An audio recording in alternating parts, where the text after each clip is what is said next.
Dubai నుంచి బెంగళూరు కెంపేగౌడ అంతర్జాతీయ విమానాశ్రయంలో దిగిన రన్యారావును గత సోమవారం 3వ తేదీన రాత్రి డీఆర్ఐ అధికారులు అరెస్ట్ చేశారు. ఆమె నుంచి 14.2 కిలోల అక్రమ బంగారాన్ని స్వాధీనం చేసుకున్నారు.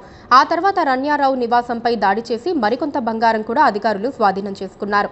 తాను తరచూ దుబాయ్, అమెరికా, యూరోప్ వెళ్లేదానినని డీఆర్ఐ విచారణలో రన్యారావు అంగీకరించినట్టు తెలుస్తోంది.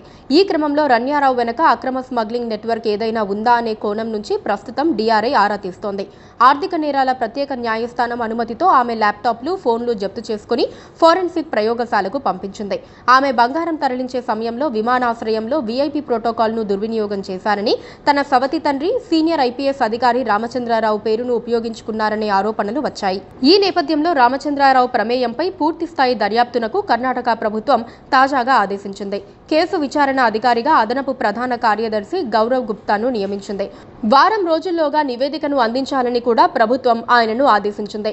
కస్టమ్స్ స్క్రూటీ నుంచి తప్పించుకునేందుకు రామచంద్రారావు పలుకుబడిని ఆమె ఉపయోగించుకుని ఉండవచ్చని ఇన్వెస్టిగేటర్లు అనుమానిస్తున్నారు. 15 రోజుల వ్యవధిలో దుబాయ్కు ఆమె 4 సార్లు వెళ్లొచ్చినట్టు దర్యాప్తు అధికారులు చెబుతున్నారు. రన్యారావును మార్చి 4న ఆర్థిక నేరాల ప్రత్యేక కోర్టు ముందు హాజరుపరచగా 3 రోజుల డీఆర్ఐ కస్టడీకి కోర్టు అప్పగించింది. అది ముగియటంతో మార్చి 18 వరకు ఆమెను జ్యుడిషియల్ కస్టడీకి కోర్టు అప్పగించింది.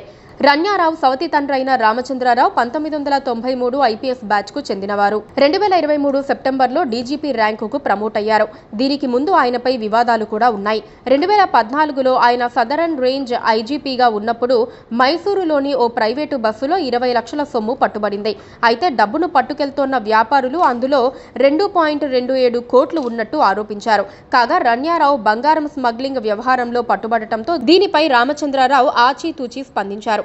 నా కుమార్తె కార్యకలాపాలతో నాకెలాంటి సంబంధం లేదు. 4 నెలల క్రితం ఆమెకు పెళ్లయింది. అప్పటి నుంచి ఆమెతో ఎలాంటి సంప్రదింపులు లేవు. చట్టం తన పని తాను చేసుకొని పోతుంది అని చెప్పారు. Please subscribe to KTV Telugu. KTV Telugu. KTV Telugu. KTV Telugu channel.